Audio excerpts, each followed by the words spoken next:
Si on avait manqué cette fenêtre de lancement, on aurait dû attendre 26 mois. On ne pouvait tolérer aucun retard.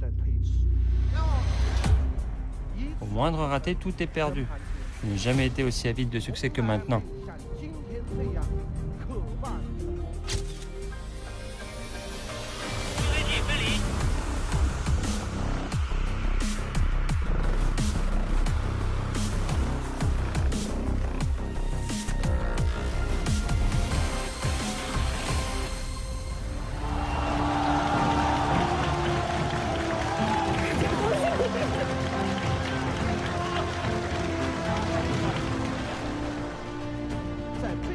À ce moment-là, je n'ai pu retenir mes larmes.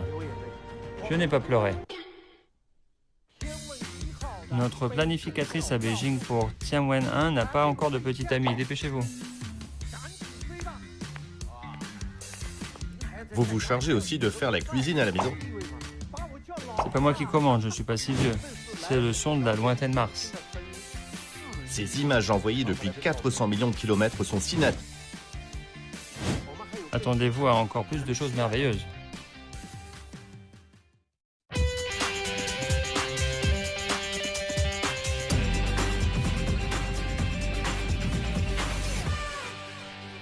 Bonjour à tous, bienvenue à Magistral. Je suis votre hôte, Sabening.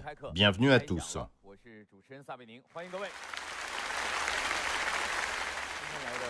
Vous, dans le public, vous trouvez notre studio pas mal, n'est-ce pas? Avez-vous pris un selfie? J'ai vu de nombreux selfies.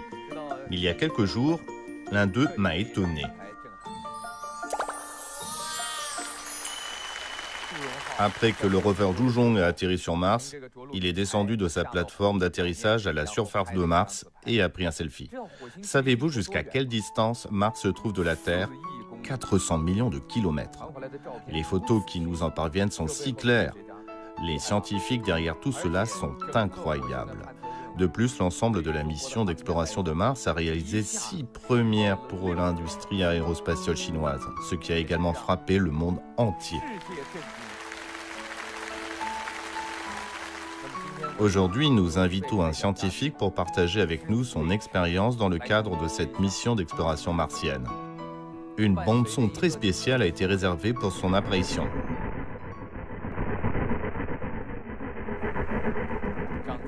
Applaudissons Zhang Zhongqiao.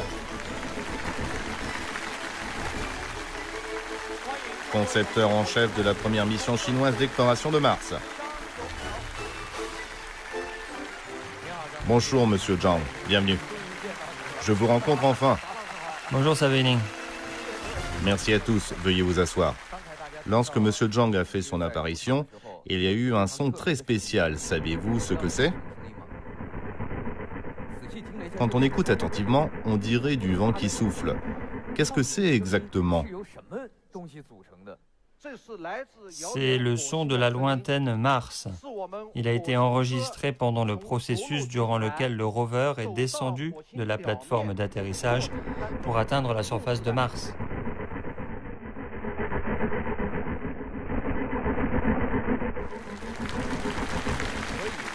Vous pouvez fermer les yeux et écouter attentivement. Vous avez alors l'impression d'être à la surface de Mars, de ressentir la désolation et l'immensité. Bien sûr, tout a commencé à partir du moment où l'astromobile Zhuzhong a foulé la surface de Mars et a posé son regard sur cette planète à la fois familière et inconnue. Bien dit. Mais dès l'instant où vous êtes arrivé ici, je n'avais Dieu que pour vous, parce que j'avais tellement hâte de vous voir. En fait, je connaissais déjà très bien votre apparence.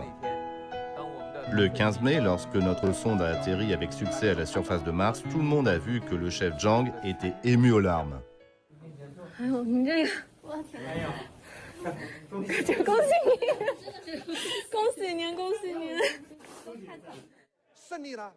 Victoire, comment vous sentez-vous? Êtes-vous enthousiaste? Oui, Eh bien moi aussi. Pour être honnête, avant d'atterrir, je me demandais s'il fallait garder son sang-froid en cas de franc succès. oui, ne pas pleurer. Généralement, quand on réussit, on danse de joie, mais malheureusement, ce n'est pas ce que j'ai fait. Je n'ai pu retenir mes larmes.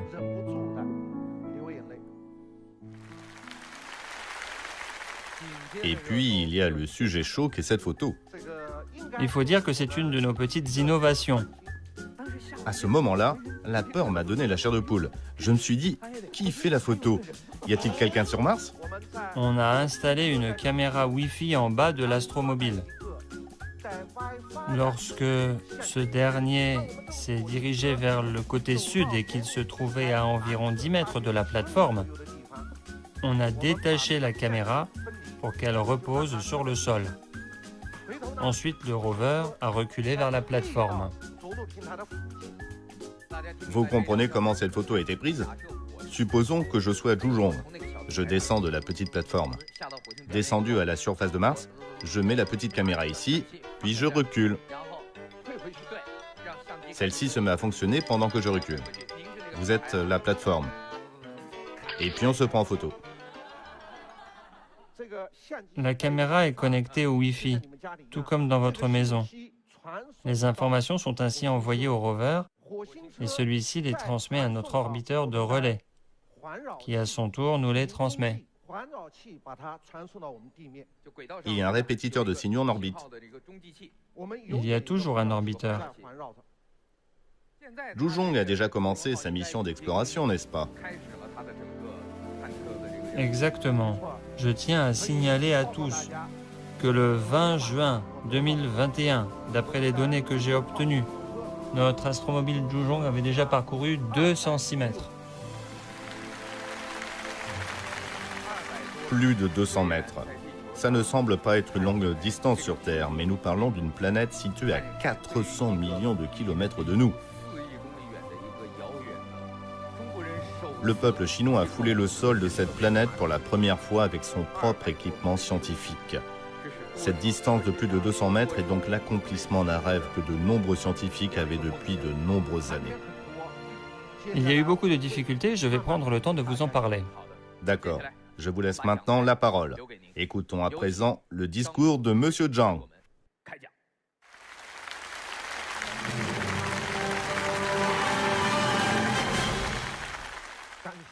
Merci pour votre attention, votre sollicitude et votre soutien pour notre première mission sur Mars. En termes d'exploration spatiale, l'humanité suit la loi suivante. Du proche au lointain, du vaisseau non habité au vaisseau habité, le développement de l'industrie aérospatiale chinoise suit également cette loi. Le satellite Dongfang Hong 1 a été lancé le 24 avril 1970. Le 15 octobre 2003, Yang Liwei a survolé la Terre. Le 24 octobre 2007, le satellite Chang'e 1 a été lancé avec succès. Sortir du système Terre-Lune est le rêve de générations d'astronautes. C'est également un choix incontournable pour le développement de l'industrie aérospatiale chinoise. La première mission sur Mars a été un succès complet. Elle a fait de la Chine le premier pays au monde à réussir à atteindre la planète, orbiter, atterrir et mener une inspection au sol dans le cadre d'une seule mission. Elle fait également de notre pays le deuxième à effectuer une exploration par astromobile sur Mars.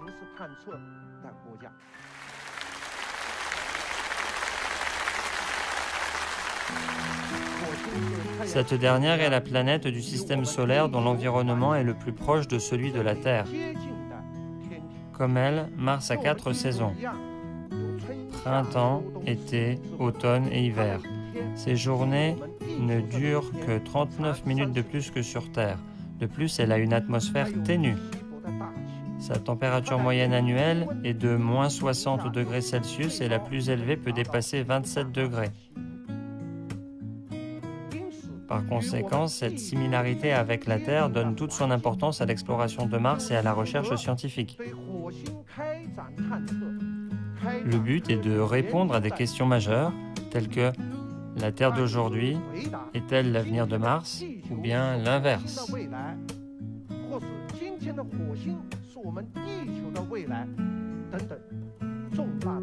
Mais aller sur Mars, ce n'est pas un voyage que vous pouvez faire à votre guise. À ce jour, parmi les 46 missions d'exploration de Mars réalisés par des pays étrangers, 24 ont réussi ou partiellement réussi. Ça fait donc un taux de réussite d'un peu plus de 50%. Aller sur Mars est donc intrinsèquement risqué. Nous savons qu'en raison des limites qu'imposent les lois de la mécanique céleste, une seule opportunité s'offre tous les 26 mois pour envoyer des sondes vers Mars. Si vous manquez cette fenêtre de lancement, vous devez attendre 26 mois.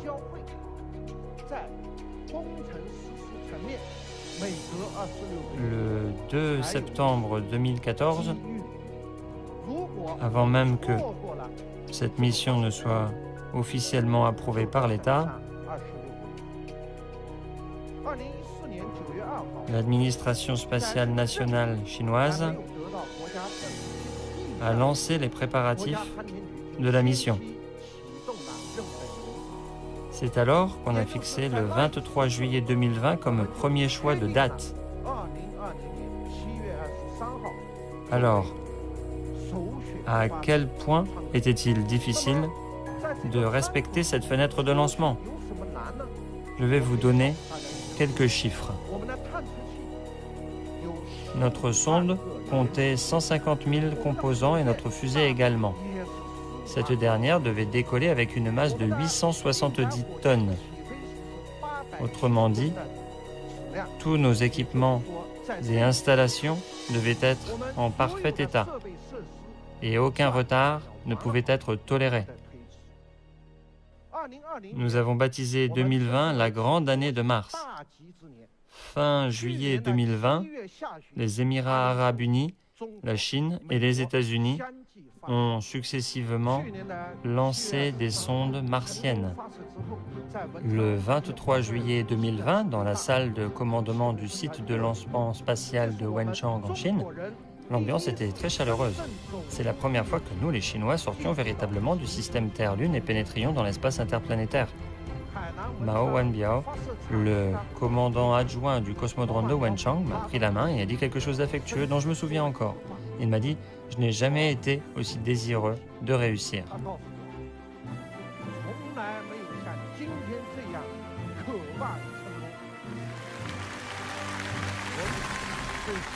Je pense que l'énorme pression qui est reposée sur nos épaules se relâchait après ce succès.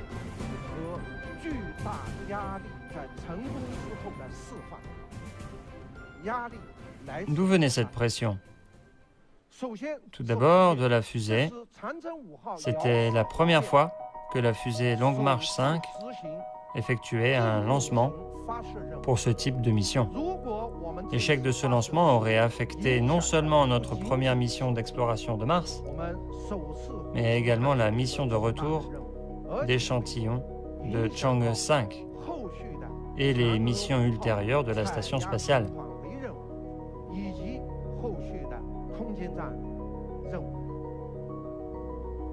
Cette fois-ci, cela allait se produire sur l'île de Hainan. Le site de lancement de Wenchang est plus sensible aux typhons que ceux dans les terres. Si un typhon s'était formé, sa trajectoire incertaine aurait considérablement menacé notre fenêtre de lancement déjà très réduite. Notre mission était de réaliser à la fois la mise en orbite, l'atterrissage et l'inspection au sol, ce qui rendait la structure de notre sonde très complexe. Du lancement à l'atterrissage sur la surface de Mars, il y a eu 6 séparations importantes, chacune ne pouvant se produire qu'à un seul moment précis. Au moindre échec, tout était perdu.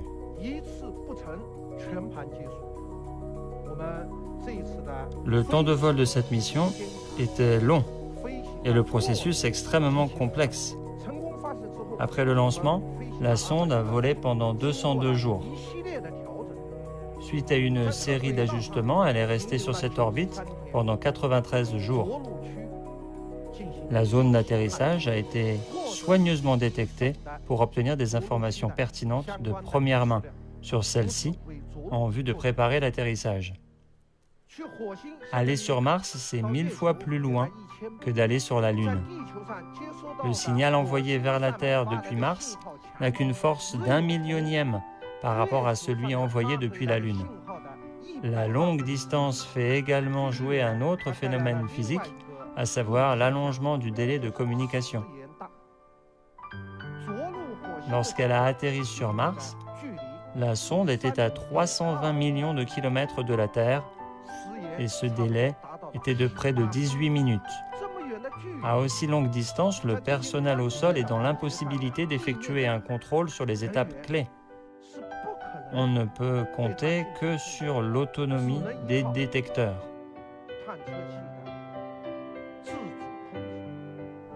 De plus, l'environnement martien nous est complètement inconnu. C'est le cas notamment du champ gravitationnel, des vents, de l'atmosphère, de la topographie et les propriétés mécaniques et physiques de la surface.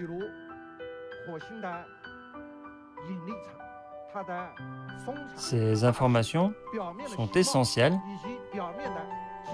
pour assurer l'orbite, l'atterrissage, le bon fonctionnement du rover. Les particularités de l'atmosphère martienne rendent l'atterrissage plus difficile et plus risqué.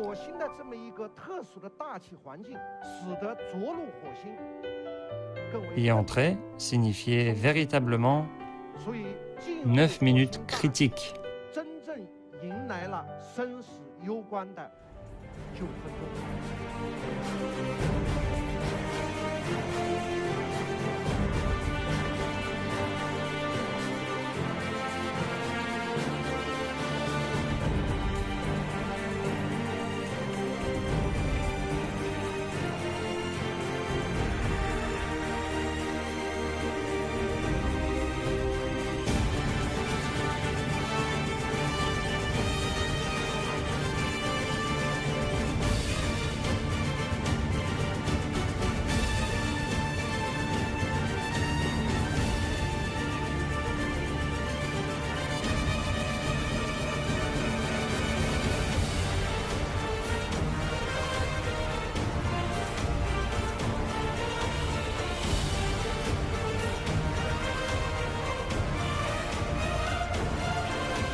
Que pensez-vous de ces images? Merci à tous. Pour assurer ce succès, des milliers d'unités, des dizaines de milliers de scientifiques et de techniciens ont travaillé sans relâche pendant 8 ans. En tant que témoin, cela m'a profondément marqué.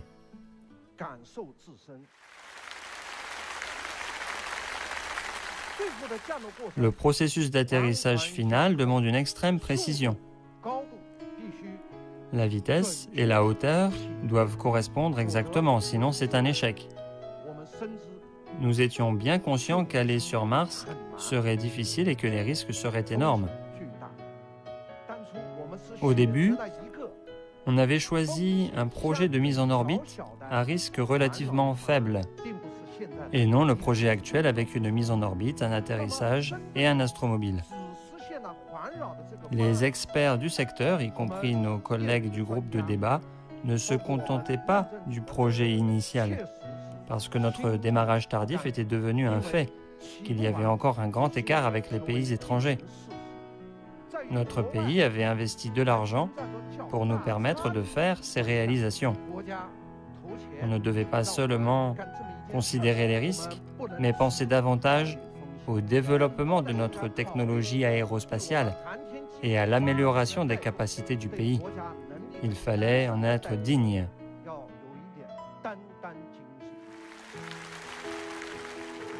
Les vols spatiaux habités et les projets d'exploration lunaire nous avaient donné une base solide en termes de technologie, d'équipement et d'installation. Surtout, la fusée Longue Marche 5 nous fournissait la capacité de charge nécessaire. Par conséquent, tout le monde est parvenu à un consensus sur le fait qu'il faudrait travailler dur pour atteindre le triple objectif de mise en orbite, d'atterrissage et d'inspection au sol dans le cadre d'une seule mission, et que les risques étaient gérables. Au début, certains experts se sont demandé si ce n'était pas trop ambitieux, mais le succès montre que le choix de cette voie de développement était le bon. Le 23 juillet 2020, après le lancement, j'ai reçu beaucoup de SMS et d'appels de félicitations dont certains m'ont touché. L'académicien Sun Jiadong m'a envoyé ce message. « Félicitations pour ce succès ». L'académicien Luan Enjie, le commandant en chef de la mission Chang'e 1, m'a appelé pour me dire « Bon lancement, je suis très content ».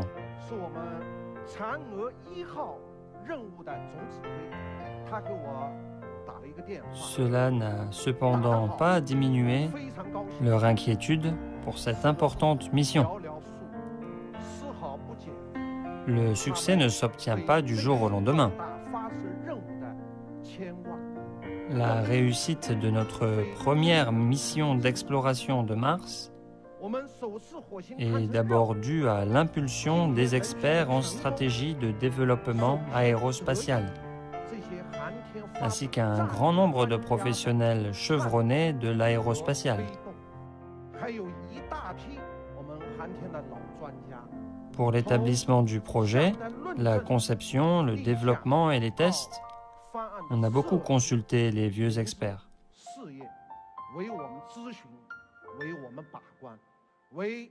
Ils nous ont apporté sagesse et travail acharné. Il faut donc rendre hommage à ces personnes.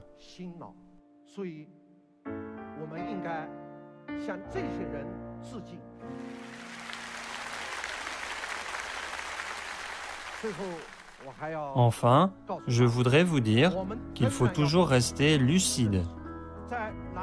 Dans notre fenêtre de lancement très réduite, nous avons eu un rare beau temps et c'était également le cas lors de l'atterrissage sur Mars.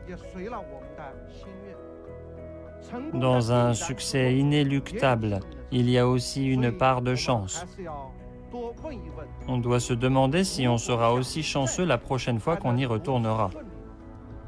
On doit regarder notre niveau en face, nous dépasser, progresser à chaque fois et rester concentré. Les planètes dans le vaste ciel étoilé sont comme des îles sur l'océan. Tianwen 1 a ouvert les portes d'un nouveau voyage à nous, les Chinois, qui rêvons d'explorer les océans et l'espace. Sans relâche et à la vitesse de la Chine, nous poursuivrons nos efforts en matière d'exploration spatiale. Merci.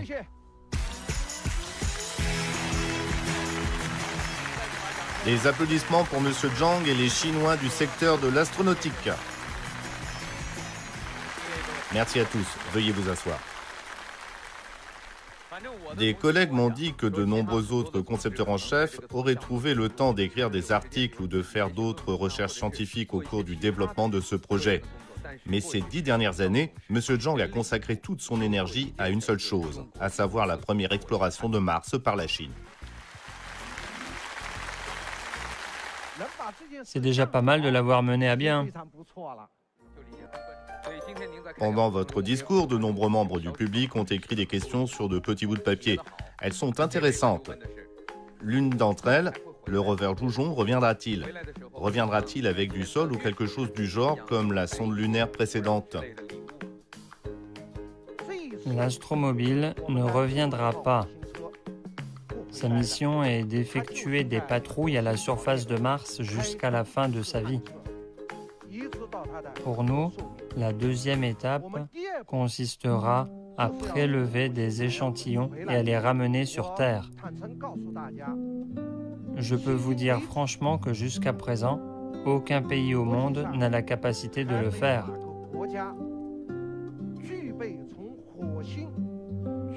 Cependant, nous avons un projet.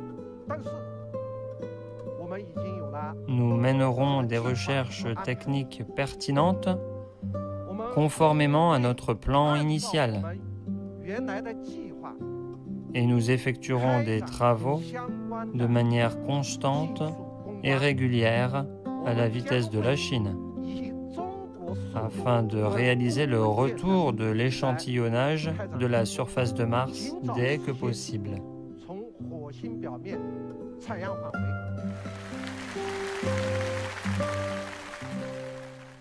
Mais est-ce que Zhu Zhong sait qu'il ne reviendra pas? Je ne le lui ai pas dit. Je ne pouvais pas le faire. Oui, d'abord vous l'envoyez travailler sans qu'il ne se soucie de rien, puis le moment venu, vous lui dites « Désolé, je ne t'ai pas acheté de billet aller-retour. Tu n'as qu'un aller simple. » Des applaudissements pour le rover Zhu Zhong. Pour les Chinois, il effectue un voyage sans retour afin d'explorer Mars. Il restera dans le vaste espace. Mais nous lui enverrons des camarades dans un futur proche. Alors ne sois pas trop triste. Votre discours a également été diffusé en ligne. Voici 6 internautes qui l'ont suivi attentivement. Ils vont maintenant s'afficher sur notre grand écran. Bienvenue à tous.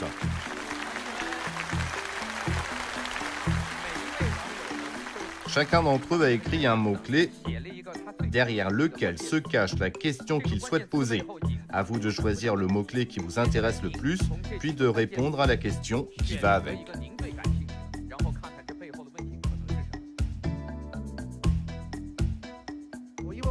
Hainan m'a laissé une forte impression. J'ai passé plus de 100 jours au centre de lancement de Wenchang. Les conditions météo nous ont été particulièrement favorables.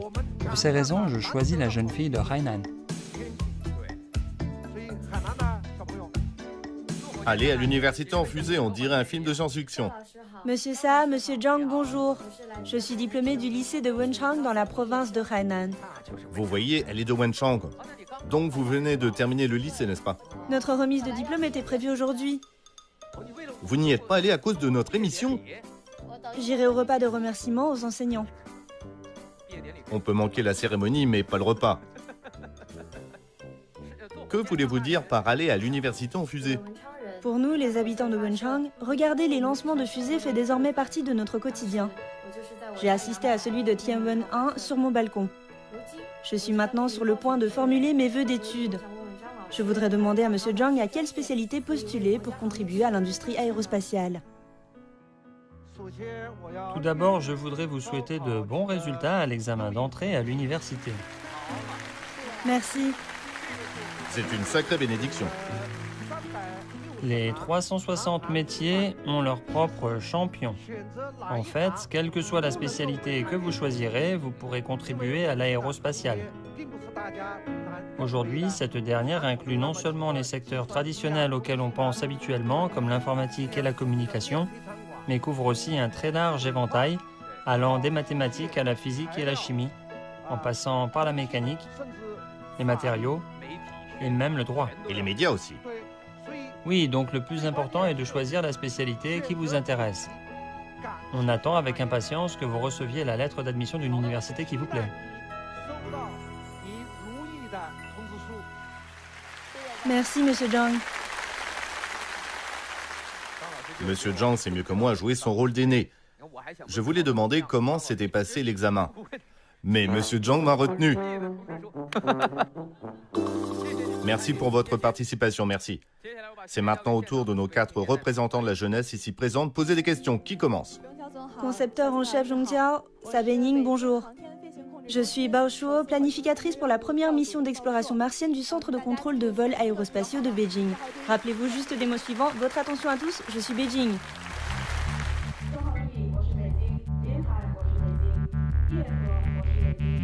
Est-ce que j'ai le temps de m'en occuper?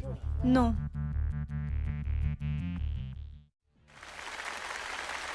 Quelle autorité! Ce qui m'intéresse, c'est la manière dont vous avez appelé Monsieur Zhang tout à l'heure. Concepteur en chef Zhongqiao. C'est parce que nous avons trop de gens portant le nom de famille Zhang. En réunion, si vous dites « Veuillez exprimer votre opinion, Monsieur Zhang », plusieurs personnes se lèvent tout d'un coup. Elles vous appellent comme ça pour faciliter la communication. Comme vous êtes du métier, êtes-vous ici pour faire des révélations ou poser une question? En fait, j'ai une petite information à partager. Le concepteur en chef Zhong Qiao doit coordonner les principaux systèmes. Mais en privé, c'est un vieil homme toujours très gentil.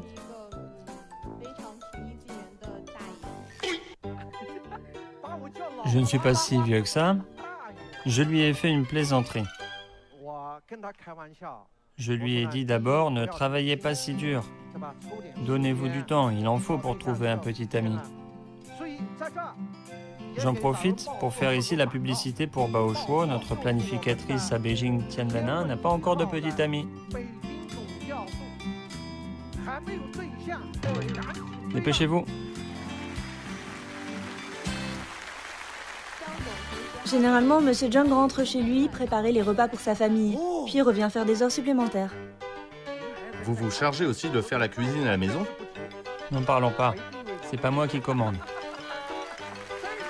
N'en parlons pas. Ce n'est pas bien de le mentionner. Vous arrivez à rentrer chez vous faire les repas, puis à revenir faire des heures supplémentaires? Vous ne cuisinez pas à la maison? Je voudrais bien, mais je ne sais pas faire. Pour moi, cuisiner me repose l'esprit. On se targue d'être des Martiens sur Terre.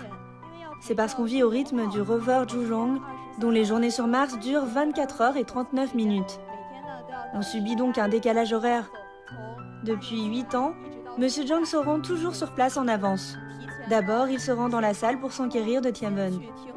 Chaque fois que je le vois, je le trouve plein d'énergie. Je voudrais savoir comment vous faites. Alors comme ça, je suis un vieil homme, mais en pleine forme. Quelle est la meilleure façon d'évacuer le stress? Faire du sport. Je fais de l'exercice tous les jours. Vous aimez quel sport? Celui qui ne coûte presque rien. On lève haut les jambes. Celui qui est pratique, la marche. Vous devez sortir et marcher dans la nature. Pas sur un tapis roulant. De plus, je fais de l'exercice avec un appareil. C'est très économique et très simple. J'ai acheté une roue abdominale pour 38 yuan. Elle fonctionne bien depuis plusieurs années. C'est très difficile à utiliser. Avec de la pratique, ça ne devrait poser aucun problème à quelqu'un comme vous. Notre sonde a effectué 202 jours de vol et 93 jours d'orbite et elle a atterri sur la surface de Mars le 15 mai 2021. Je tiens à féliciter le personnel du Centre de contrôle des vols spatiaux de Beijing. Ils ont travaillé très dur. Dans la période critique qui a duré 3 jours consécutifs, ils ont dormi moins de 10 heures au total. Mais ils devaient quand même maintenir un bon état mental pour garantir qu'il n'y ait aucune erreur avec les instructions et les données. Ces membres du personnel, en particulier les contrôleurs de vol travaillant en première ligne, les développeurs, les détecteurs et les camarades du système d'application au sol, sont de véritables héros. Je tiens à tous vous remercier.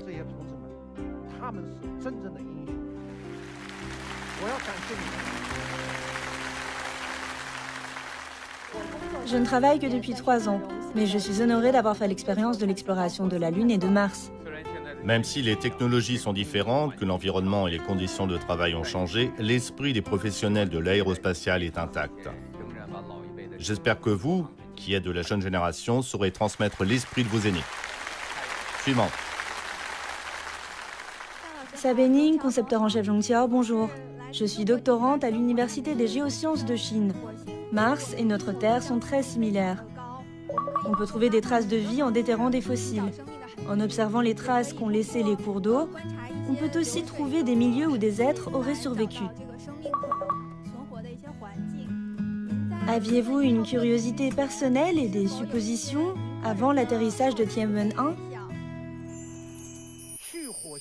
Aller sur Mars pour trouver la vie peut être considéré comme le sujet le plus populaire et le plus important de la recherche scientifique sur cette planète. La Terre d'aujourd'hui est-elle l'avenir de Mars ou bien est-ce l'inverse? Jusqu'à présent, les données récoltées sur Mars sont très limitées. La Chine en particulier se rend sur Mars pour la première fois dans l'objectif d'obtenir des données plus utiles aux scientifiques. Mais il nous faut faire face à la situation. Après tout, c'est la première fois que nous y allons. Ainsi, les données obtenues sont vraiment limitées. Espérer découvrir s'il y a de la vie sur Mars grâce aux données obtenues cette fois-ci, je pense franchement que ce n'est pas rationnel. En fait, notre atterrissage dans le sud de la plaine Utopia Planitia est déjà très précieux.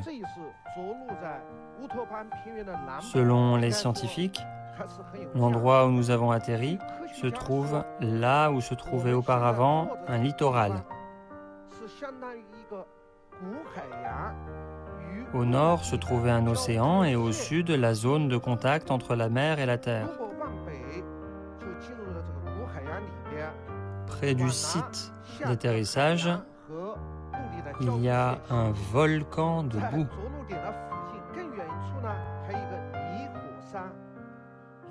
Si les détections à venir confirment qu'il s'agit vraiment d'un volcan de boue, il pourrait en effet s'agir d'une exploration importante dans la recherche scientifique.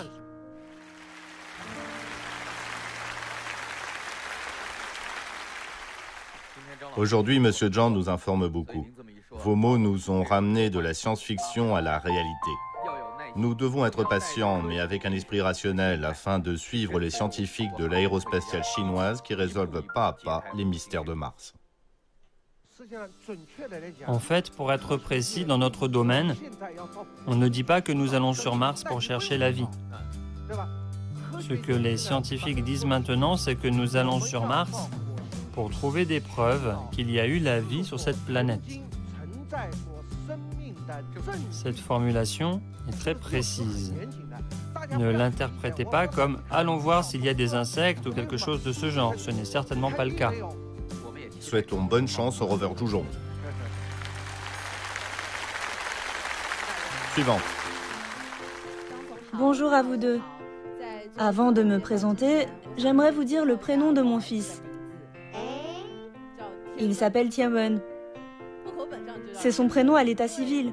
C'est parce que son père conduit l'astromobile Zhuzhong. Vous êtes une famille de l'industrie aérospatiale? Alors vous avez travaillé dur, merci. Il aime beaucoup son travail, donc le nom de notre enfant y est lié. Il m'a dit que c'était le romantisme de l'aérospatiale. Je voudrais demander à Monsieur Zhang... Quand mon mari pourra-t-il partir en vacances? Considérez-vous également le rover martien comme votre propre enfant? Il est parti depuis si longtemps. Vous manque-t-il? Y a-t-il quelque chose que vous voulez dire à son sujet? En fait, ce phénomène ne se limite pas à ceux de l'aérospatiale, mais se retrouve dans tous les métiers. Mais concernant Tianwen 1 et l'astromobile Zhuzhong, c'est particulier, car il porte la mission majeure du peuple chinois de conquérir Mars.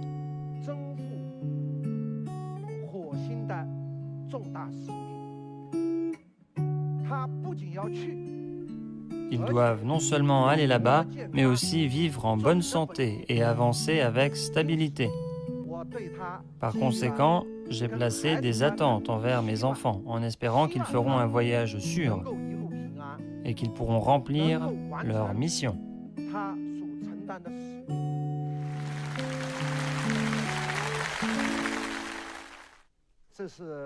C'est bien une question que pose une mère. Quel âge a votre enfant? 11 mois.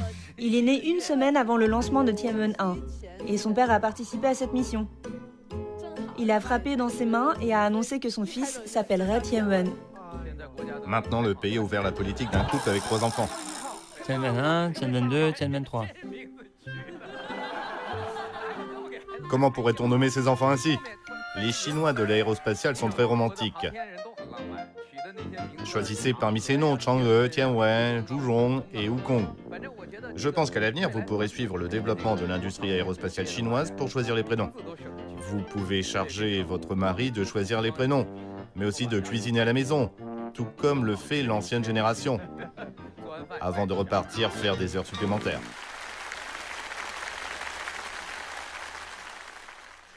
En effet, les familles des professionnels de notre secteur ont fait de grands sacrifices. Voilà comment ça s'est passé dans la cité de l'aérospatiale de Beijing. Après le lancement, l'entrée dans l'orbite martienne a eu lieu pendant la période du Nouvel An chinois. À cause des mesures de contrôle de l'épidémie, les employés qui vivaient à proximité, même ceux dont les appartements étaient de l'autre côté de la route, ne pouvaient pas rentrer chez eux. Ils devaient rester dans la cité. Donc je comprenais très bien ce qu'ils ressentaient. Pour les anciens comme nous, ça pouvait aller. Mais eux avaient des enfants qui venaient de naître ou bien des parents venus de loin pour célébrer le Nouvel An. Et aucun d'entre eux n'a pu rentrer chez lui. Par conséquent, les familles ont payé un tribut supplémentaire. Alors, merci.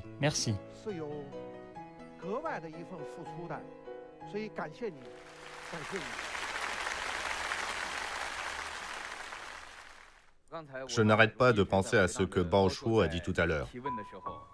Je ne travaille que depuis 3 ans, mais j'ai déjà participé au projet d'exploration lunaire et au projet d'exploration de Mars. Quelle chance elle a! Bien sûr, c'est parce que vous êtes brillants, que ceux de votre génération ont l'opportunité de participer à des projets d'une telle envergure. Mais c'est aussi parce que vous êtes vraiment nés dans une bonne période. Les vieux scientifiques ont œuvré toute leur vie pour que votre départ en soit là, aujourd'hui. Très bien dit. Alors peut-être qu'à l'avenir, lorsque vous aurez les cheveux gris, lorsque vous regarderez à la télé l'achèvement de la première base martienne de la Chine, j'espère que dans votre cœur, vous vous souviendrez également fièrement de cette phrase. Le succès, on ne le cherche pas, on y participe. Merci Monsieur Zhang pour votre magnifique discours. À la prochaine.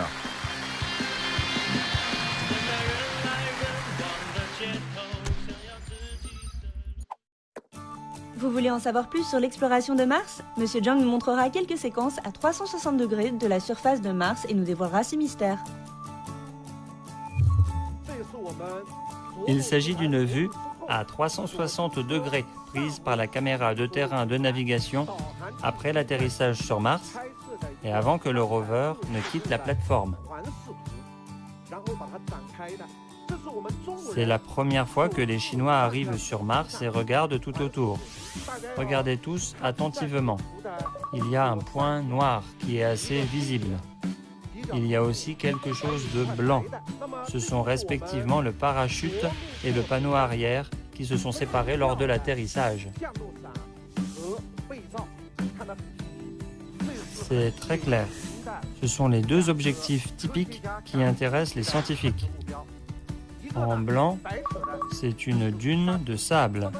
Les scientifiques s'y intéressent beaucoup. Là où il y a du noir, quand on zoome, c'est un cratère. Selon l'explication des scientifiques, il s'agit d'un cratère récemment formé qui est relativement grand et présente des bords et des coins distincts.